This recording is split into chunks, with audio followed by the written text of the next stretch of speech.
한덕수 총리 탄핵이 기각되면서 결국 이게 윤석열 대통령 탄핵 심판 결과에 어떤 영향을 미칠까 여기 이제 관심이 쏠리고 있는데요. 여당의 분위기 좀 알아보죠. 김용태 국민의힘 비대위원과 이야기 나눠보겠습니다. 의원님 안녕하세요. 예, 안녕하세요. 포천가평 김용태입니다. 의원님 SNS를 봤습니다. 제가 예. 한덕수 총리 탄핵이 기각되고 나서 올린 글인데 첫 문장이 민주당판 지정생존자가 막을 내렸습니다. 국헌을 어지럽힌 이재명 대표는 국민들께 사과하고 정청래 법사위원장을 사퇴하십시오. 이렇게 썼는데 첫 문장이에요 이게. 예. 이게 어떤 의미입니까? 그동안 민주당이 탄핵을 남발했다라는 것을 다시 한번 헌법재판소가 증명했다라고 생각이 들고요. 제가 사실 교육위원인데 예. 이주호 부총리랑도 이제 많은 대화를 나눴는데 예. 이주호 부총리랑 둘이서 이제 대화할 때 예. 지정생존자라는 표현을 많이 했습니다. 지정생존자. 예. 뭐 민주당이 마음에 안 들면 계속 한덕수 이제 최상모 부총리를 탄핵을 남발하다 보니까 다음에 이제 이주호 부총리가 권한대행이 될 가능성이 있어서 그때 예. 그런 농담 반 진담반을 드렸는데 그러니까 그동안 민주당이 탄핵을 해왔다는 거에 대한 진정성이 없다라는 것이 한 번 더 증명됐다라고 생각됩니다. 그런데 정청래 법사위원장 사퇴는 이 탄핵 기각에 대한 책임을 묻는 거 이겁니까? 그동안 이 탄핵이라는 것은 사실 입법부가 행정부를 견제하는 헌법적 장치이죠. 근데 계속해서 민주당이 이재명 대표의 방탄 대선만을 위해서 탄핵이라는 헌법적 제도를 남용했다라는 것이 증명됐고요. 그러다 보니까 이게 사실상 입법부가 여야를 떠나서 입법부가 행정부를 상대로 9대 0으로 진 것이잖아요. 그렇다면 국회 법사위원장께서 그동안 탄핵을 야당이 대부분 마음대로 이제 법사위를 통과시켰는데 거기에 대한 책임을 지고 사퇴하실 필요가 있지 않나. 굉장히 조용하시더라고요 요즘. 예. 의원님, 이제 한덕수 총리가 탄핵이 기각된 이후에 어차피 원래 윤석열 대통령 구속 취소가 되고 석방된 이후에도 이제 국민의힘 내에서 기각과 각하의 목소리가 많이 나왔잖아요. 근데 이번에 한덕수 총리 기각된 이후에 그 목소리가 더 강하게 나오거든요. 의원님 어떠세요? 의원님은 또 한덕수 총리 결정문 딱 보고 나니까 이거 뭔가 이런 느낌 오십니까? 솔직히 그 여야의 많은 의원들이 헌법재판소의 대통령 탄핵 심판과 관련해서 많은 이야기를 주시는데 사실 대부분의 의원들이 정보가 없습니다. 그래서 합리적인 이제 본인들께서 생각할 때 추론을 하시는 것이고, 근데 어찌되었든 권한대행에 대한 탄핵 심판이 기각이 되면서 여당 내에서는 대통령 탄핵도 기각될 가능성이 있다라는 분위기가 넓게 퍼지고 있는 것은 사실입니다. 지금 대통령 탄핵에 대한 선고 일자가 잡히지 않는 것 자체가 헌법재판관들끼리 합의가 되지 않고 있다라는 방증인 것 같고 그러다 보니까 기각이나 각하에 대한 가능성이 있지 않겠냐라고 보는 것이 가장 지금 상황에서는 여당에서는 합리적인 추론 아닌가 이런 생각이 있는데 다만 근데 지금 민주당이 그 한덕수 권한대행의 재탄핵을 또 시사하고 있는 거 아니겠습니까? 그러니까 저는 이해가 가지 않는 게 이재명 대표나 민주당이 헌재 대통령 그 탄핵 심판에 대한 정보가 있나? 이런 생각이 좀 있습니다. 왜요? 그러니까 기각이나 각하에 대한 정보를 듣다 보니까 조급해서 한덕수 권한대 그러니까 마은혁 재판관을 계속 운운하는 거 아닌가? 한 명이라도 더 재판관을 임명을 해서 본인들한테 굉장히 유리한 구도를 만들려고 하는 거 아닌가? 그렇게 생각하지 않고서는 민주당이 이렇게 한덕수 권한대행의 재탄핵을 오판할 정도로의 그런 생각을 하는 것이 좀 납득이 되지 않습니다. 그 얘기는 지금 민주당이 봤을 때 이대로 가면 윤석열 대통령 5대 3이 될 수도 있는데 그러니까 마은혁 재판관 확보해야 돼. 이래서 이걸 밀어붙인다. 그렇게밖에 생각 안 되죠. 지금 계속해서 민주당이 지금 계엄 이후에 사태를 수습해야 될 책무가 있음에도 불구하고 유일하게 민주당 계속 운운하는 것은 마은혁 재판관 임명하라 이거든요.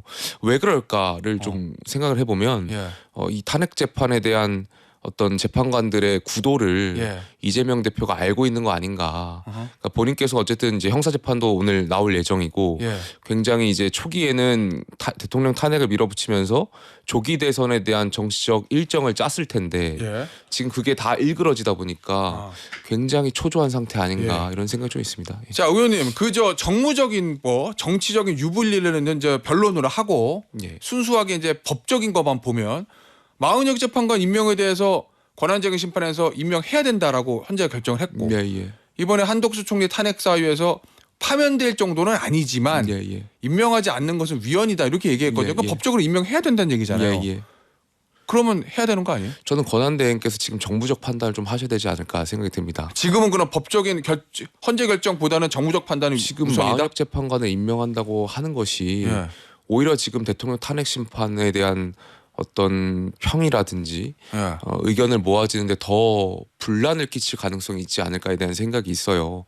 굉장히 지금 대통령 탄핵을 두고 국민들께서 분열되어 있는 상황이고 예. 굉장히 극단적인 상황인데 지금 상황에서는 어떤 상황 변경, 사정 변경을 하는 것보다는 지금 헌법재판소에서 대통령 탄핵 심판이 나올 때까지는 조금 기다려 주신 다음에 예. 판단하는 것이 그게 어떤 진영을 떠나서 예. 국가 공동체에 대한 나은 방향이 아닐까에 대한 생각이 좀 있습니다. 예. 마흔역 재판관이 임명되면 뭐 변론 참여 안 했는데 하는 게 맞느니 많이 요거 가지고 또 논란이 있을 수 있으니 뭐 그런 기한에 대한 영향도 예. 있을 것이고요.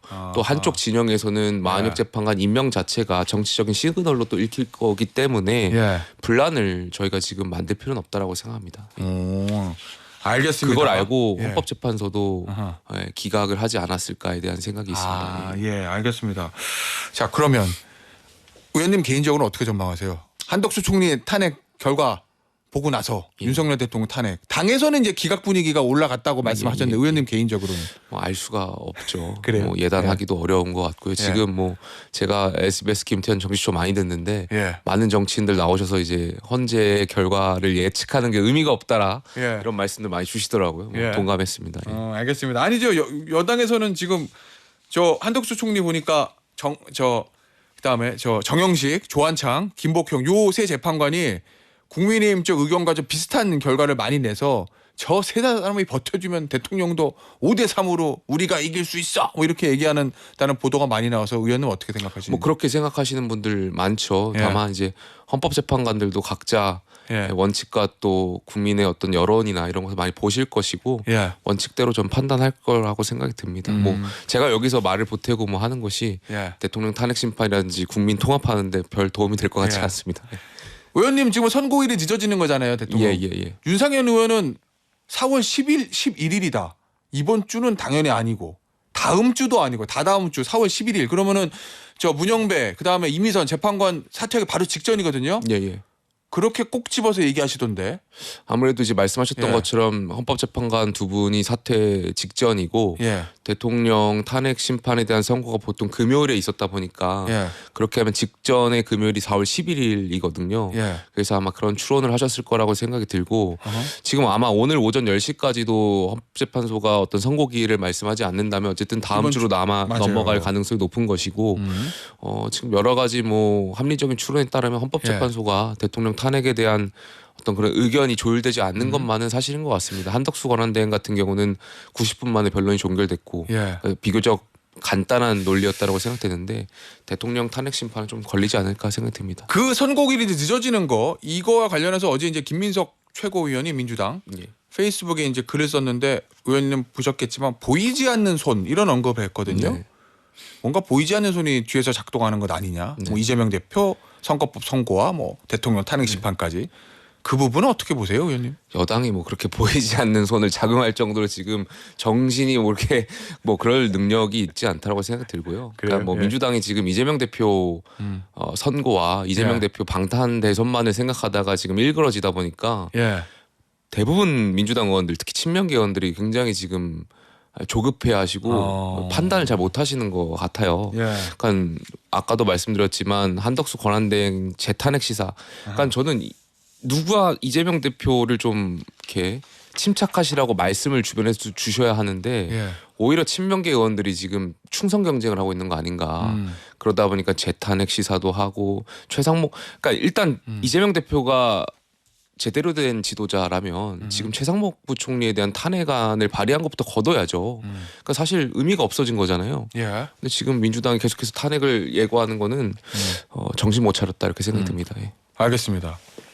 이현주 의원이 나라가 내란 행위조차 진압 못하고 질질 끄는 반헌법적 상황이 계속된다. 국회의원 더 하면 뭐하냐 이거. 국회의원 총사퇴하고 다시 하자. 요 얘기했었고 그거에 대해서 어제 이제 저랑 인터뷰할 때 김용민 의원이 어차피 대통령 탄핵될 때까지는 아닌데 탄핵되고 나면 국회도 다시 한번 세팅해서 조기 대선이 있으면 총선 같이 하는 것도 검토해 볼 만하다. 이렇게 얘기했거든요. 국회의원 총선태와 재선거 선거 한번 더 하셔야 되는데 어떠세요? 안 될 거 알고 그렇게 계속 내뱉으시는 거 아닌가 생각이 그래요? 들고 예. 그 말씀하신 두 분께서 먼저 사퇴를 하셨으면 진정성 있지 않을까 생각이 듭니다. 그래요? 예. 가장 사퇴를 안 하실 것 같은 분이 그 두 분이신데 예. 글쎄요. 그러면서 뭐 또 어떤 야당 의원은 이제 대통령께서 이제 돌아오시면 제2계엄이 있을 수도 있어서 이제 국회가 해산하면 안 된다 뭐 이런 표현을 하신 분들 있는 것 같아요. 어제 김영민 의원도 그런 얘기했어요. 예. 아니 근데 그 같은 논리라면 예. 민주당은 탄핵 될 때까지는 네. 하태하면 안 된다. 예. 민주당은 탄핵을 계속하고 있잖아요. 제2, 제3 뭐 30번의 탄핵을 발의했는데 예. 민주당은 같은 논리라면은 글쎄요 좀 납득이 안 되고 저는 대통령이 이제 계엄을 선포한 것 극단적인 선택이라고 생각되고 여기에 대해서는 탄핵 심판이 진행 중인데 예. 그래도 그럼에도 불구하고 극단적 선택이라는 정치적 비판이 있는 거 아니겠습니까? 예. 근데 민주당도 같은 논리인 거예요. 탄핵을 그렇게 남발했잖아요. 예. 그러니까 대통령 계엄이 대통령의 통치행위라고 대통령의 권한이라고 이제 말씀을 하고 있는데 민주당도 똑같아요. 탄핵은 국회의 권한이다.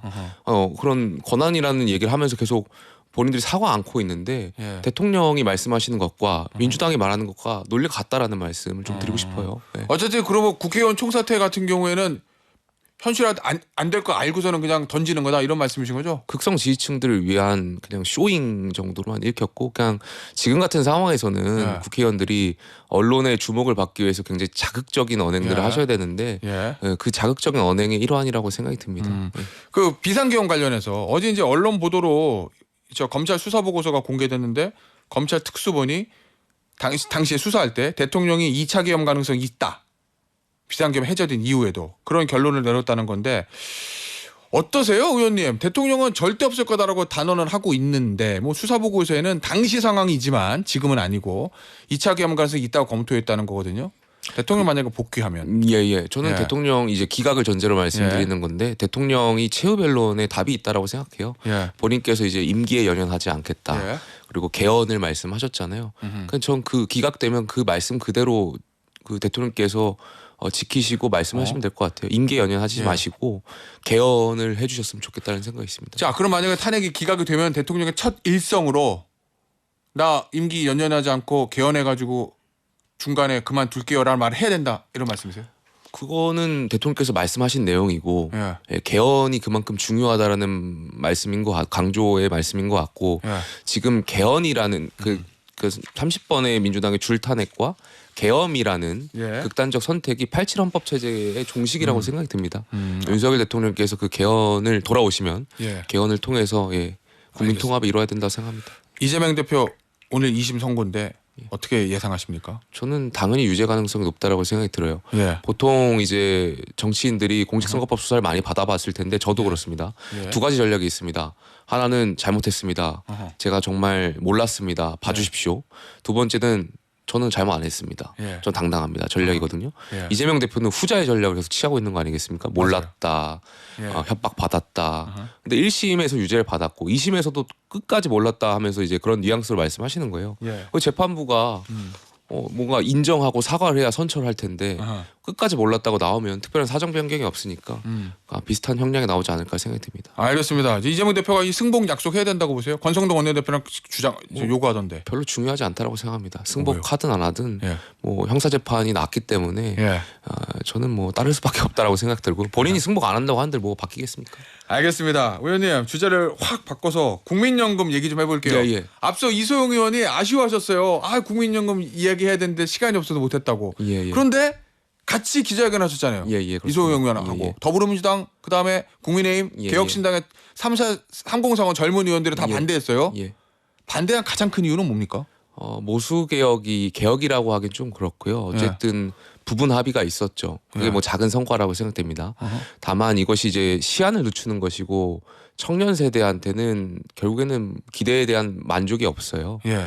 구조 개혁을 이뤄야만이 가능한 것이고 구조 개혁이 없었기 때문에 거기에 대한 비판이 있다라고 저는 생각이 듭니다. 이번 특위에서는 구조 개혁을 이끌어내야 된다고 생각합니다. 자, 그러면 여야를 막론한 3040 의원들이 요구하는 거 국민연금 예, 개혁과 예, 관련해서 예. 그건 뭡니까? 좀 본질적으로 계속 말씀드리지만 구조 개혁의 생각이 들고 예. 한 가지 아쉬운 거는 그나마 저희 당은 그 기자회견을 했던 여당 의원들을 배치를 했는데 저 연금 특위예요? 예, 연금 그럼 개혁 특위에 누구 들어가세요? 김재섭 우재준 의원이 같이 들어와 있습니다. 예. 근데 야당은 예. 그 기자회견 한 30대 의원들 다 배척했더라고요. 아 그럼 이소영 의원하고 전용기 의원 못 들어가요? 못 들어갔어요. 예, 못 들어왔습니다. 그러니까 그 그래요? 말은 이재명 대표가 이 특위에서도 구조개혁 않겠다라고 저는 읽혔습니다.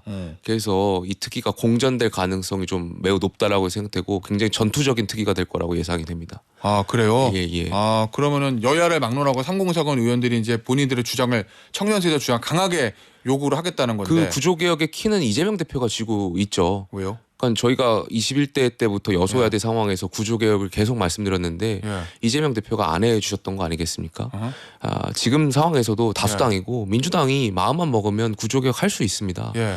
근데 지금 특위에서 구조개혁을 외쳤던 야당 의원을 배치하지 않았다라는 것은 예. 이재명 대표가 지금 그냥 뭉개고 가겠다라는 것이고 저는 굉장히 청년 세대한테 지탄받을 예. 거라고 생각이 좀 듭니다. 예. 그 젊은 세대가 바라고 있는 구조개혁의 핵심은 뭐예요? 지금 결과적으로는 지금 상황에서 연금 특위는 연금 합의안은 예. 시한만 늦춘 것이라고 예. 볼 수 있는 거잖아요. 그러니까 청년 세대들은 돈을 많이 내지만 사실 받을 수가 없는 구조인 거예요. 그러니까 여기에 대해서 극단적으로 말하면 선택할 권리를 좀 달라는 것이고 뭐 그렇게 주장하시는 분들 계시고 강제가입 폐지하자. 뭐 그렇게 예. 주장하시는 분들 그러니까 얼마나 이게 당황스럽고 아하. 그럼 극단적인 말씀을 하시겠어요. 그러니까 예. 돌려 말하면 결과적으로 우리가 낸 만큼 혜택을 받을 수 있게 그게 공정한 배분이라고 생각되고 예. 저는 이게 제가 공교롭게도 지금 국회 특위가 세 가지입니다. 예결특위랑 아하. 기후특위랑 연금특위를 이제 하게 되는데 예. 다 세대 간의 정의가 굉장히 중요해요. 맞아요. 세대 간 정의, 예. 재정준칙도 맞아요. 이 세대 간의 정의가 그렇죠. 중요하고 기후특위도 그렇고요. 예. 그러니까 이 세대 간의 공정성을 아. 확립하는 게 이번 특위 가장 중요한 쟁점이라고 생각됩니다. 그 국민의힘 내에서는 여당 의원들의 또 야당 의원과 함께하는 그런 어떤 국민연금 개혁안의 요구 여기에 대한 좀 반향은 있습니까? 그래 뭐 필요한 얘기지 한번 해보자 이런 얘기. 이번에 있어요? 여야 합의안에 대해서 반대 표결을 하신 여야 의원들의 분포도만 보더라도 예. 국민의힘이 굉장히 많거든요. 어허. 그러니까 구조개혁을 외쳤다라는 진정성이 국민들께서 이미 다 알고 계실 거라고 생각이 듭니다. 그러니까 지도부에서 괜찮대요? 다른 주장해도? 지도부에서는 사실 구조개혁에 대한 필요성을 다 인지하고 계시죠. 예. 그렇습니다. 저도 지도부입니다. 아 그렇군요. 예. 알겠습니다. 이 오늘 인터뷰 여기서 마무리하도록 하겠습니다. 국민의힘의 지도부 김용태 비대위원이었습니다. 위원님 감사합니다. 감사합니다.